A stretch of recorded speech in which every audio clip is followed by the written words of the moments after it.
જય જવાન, જય કિસાન, જય મુરલીધર। હવે મિત્રો આપણે વરસાદની આગતરા ઈંધણ તરીકે તારીખ પણ આપેલી છે, પણ ખાસ મિત્રો આજે આપણે આમ તો અત્યારે આપણે કોઈ વિડીયો બનાવવાનો કે કોઈ આપણા ખેડૂત ભાઈઓને ખાસ કરી અને મારા ચેનલ દ્વારા આપણે ઘણીવાર આગતરા ઈંધણ તરીકે તમને 2026ના ચોમાસાની અંદર માહિતી આપેલી છે, પણ ખાસ મિત્રો અવાર 2026નું વર્ષ ક્યાંક આપણે ધાર્યું તેથી પણ નબળું અમુક વિસ્તારોમાં આવેલું અને ઘણા વિસ્તારો એવા છે જે પશ્ચિમ સૌરાષ્ટ્રના અને કચ્છનો 70-80% વિસ્તાર એવો છે કે ત્યાં પણ આપણે વરસાદ સંતોષકારક વરસાદ થયો જ નથી। હા, સૌરાષ્ટ્રના અન્ય વિસ્તારોમાં પણ વરસાદ થયો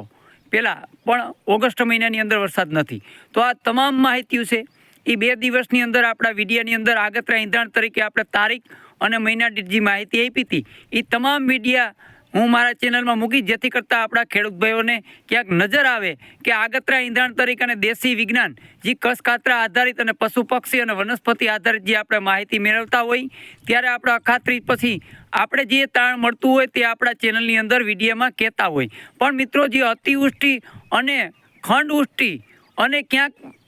અમુક વિસ્તારોની અંદર જે દુષ્કાળ જેવી પરિસ્થિતિ થતી હોય તે દેશી અનુમાનમાં આગળ તાણ મળતું હોય, પણ એ લોકેશન આપણે નક્કી કરી શકીએ કે દેવભૂમિ દ્વારકા જિલ્લામાં પડે ખંડવૃષ્ટિ કે જામનગરમાં પડે કે અન્ય વિસ્તારોમાં પડે, પણ એવા સંકેત આપણે મળતા હોય જે અગાઉ આપણે સંકેત મળેલા છે તે તમામ વિડીયા આપણા ચેનલની અંદર છે। તે હું 2 દિવસ પછી તમામ વિડીયા તારીખ સાથે મૂકી, જેથી કરતાં તમામ ખેડૂત ભાઈઓને ખબર પડે અને જે ઘણા મિત્રોને અસમજ ઊભી થાય છે કે તમારી આગાહી ખોટી, આગાહીકારોના અવાર બધા ખોટા પડ્યા। હા, સત્ય છે, અમારી આગાહી ખોટી પડ્યું ત્યારે અમે સ્વીકાર્યું છે, પણ આવનારા દિવસોની અંદર પણ અમે માહિતી આપશું અને આગળ જે થયું તે અમે 2 દિવસ પછી અમારા તમામ મીડિયા છે એ મારા ચેનલની અંદર મૂકી, જેથી કરતાં ખેડૂત ભાઈઓને ખબર પડે કે આ જે ઘટનાઓ બન્યું તે આપણા ચેનલની અંદર એ ઘટનાઓનો ઉલ્લેખ હતો। આ સત્ય છે, એટલે સાચી માહિતી અને સત્ય નજીક આપણે કાયમી માટે ખેડૂત ચેનલની અંદર તમને માહિતી આપતા રહેશું। પણ મિત્રો આજે ખાસ આપણે વાત કરવાની છે કે આવનાર રાઉન્ડ જે 27 ઓગસ્ટથી 12 સપ્ટેમ્બરનો આપણે રાઉન્ડ કીધો એમાં ખાસ કરી અને આપણે 2 તારીખના ટુકડા કરીએ કે 27 ઓગસ્ટથી 2 સપ્ટેમ્બર અને 3 સપ્ટેમ્બરથી 12 સપ્ટેમ્બર। તો 27 તારીખથી ક્યાંક ને ક્યાંક વરસાદની શરૂઆત થાય અથવા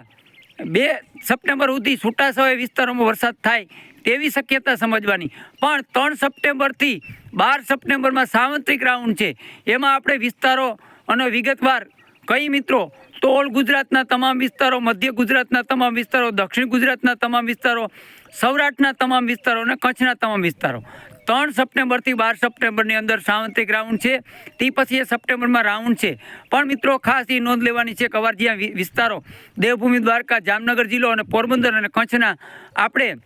પશ્ચિમ છેડો એમાં કચ્છના 60-70% વિસ્તાર એવા છે ત્યાં પણ વરસાદ નથી। સૌરાષ્ટ્રના અન્ય વિસ્તાર છે તેમાં પણ ક્યાંક જે પહેલાં વરસાદ વધારે થયો તે અમુક સેન્ટરની અંદર કે અમુક ગામ પંથકમાં પણ વરસાદ ઓછો છે, એટલે ઘણા બધા અવાર ખંડવૃષ્ટિ, અતિવૃષ્ટિ અને ક્યાંક ને ક્યાંક આપણે 2026નું ચોમાસું છે તે ઘણું નુકસાની પણ થઈ છે અને આવનારા દિવસોની અંદર પણ વરસાદ હજી થાય તેવી પૂરેપૂરી શક્યતા છે। અગાઉ પણ આપણે આ ચેનલની અંદર માહિતી આપેલી છે, પણ ખાસ મિત્રો નોંધ એ વાત લેજો કે આવનારા દિવસોની અંદર પણ વરસાદ થાય તેવી દેશી વિજ્ઞાનની અંદર તારણ મળે જ છે કે આવનારા દિવસોની અંદર વરસાદ થશે અને શિયાળુ ઉનાળુ પિત્તના પાણી થાય તેવા પણ કસકાતરા થયેલા છે અને અમુક પરિબળો અને નક્ષત્ર આધારે આપણે કહીએ તો હજી પણ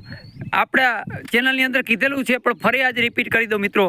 કે મારા અંદાજ પ્રમાણે હજી 4 રાઉન્ડ છે, 2 રાઉન્ડ છે, એ મોટા રાઉન્ડ છે, એટલે હજી આશા અમર છે મિત્રો। પણ જે બન્યું અને ઘણા વિસ્તારોની અંદર નુકસાની પણ થઈ, પણ હજી પણ વરસાદ થાય તો આપણે શિયાળુ પિત્ત અને ઉનાળુ પિત્ત કરી અને આની ભરપાઈ થતી હોય। બાકી અંતમાં મિત્રો કુદરતથી આપણે કોઈ મોટા નથી, આ એક અનુભવને અઠેઠો હોય જેના આધારે અમે માહિતી આપતા હોય। કસકાતરાની તારીખ હોય મોડલમાં ન બતાવતું હોય એ પણ સત્ય છે, પણ અમે અમારા કસકાતરાની તારીખ હોય અને દેશી અનુમાનમાં ઘણું બધું તાણ મળતું હોય તે બધું તાણ જોઈ અને તમને માહિતી આપતા હોય, એટલે આગળ પણ મારા ચેનલની અંદર તમને માહિતી મળશે. પણ આજ આપણે કહીએ કે 22 તારીખ છે, કાલે 21 તારીખથી વાતાવરણમાં પલટો આવતો જાય છે. ધીરે ધીરે વાતાવરણમાં પલટો આવશે મિત્રો. જેમ આગળ જાશું તેમ ક્યાંક ને ક્યાંક આપણે આવનારા દિવસોની અંદર 27 તારીખથી ઘણો બધો પવનની દિશામાં ફેરફાર થાય અને આવનારા દિવસોના સારા સમાચાર મળે તેવી આશા રાખી અને મુરલીધરને પ્રાર્થના કરીએ કે હવે આપણે જે છેલ્લો પોઈન્ટ કહી એ આપણા માટે બહુ મહત્ત્વનો છે. 27 ઓગસ્ટથી 12 સપ્ટેમ્બર આગળ પણ નજીકના દિવસોની અંદર આપણે ક્યાંય પણ ફેરફાર થશે અને આગળ પાછળ વહેલા મોડું થશે તો પણ માહિતી આપશું. પણ 27થી 12 સપ્ટેમ્બરની અંદર સારા વરસાદની આશા મને તો છે જ મિત્રો. અને દેશી વિજ્ઞાન તરીકે હું ક્યાંક ને ક્યાંક માહિતી આપતો હોઉં તેમાં પણ એવા તાણ મળે છે. એટલે આ વિડીયોને પૂરો કરી જય જવાન જય કિસાન જય મુરલીધર.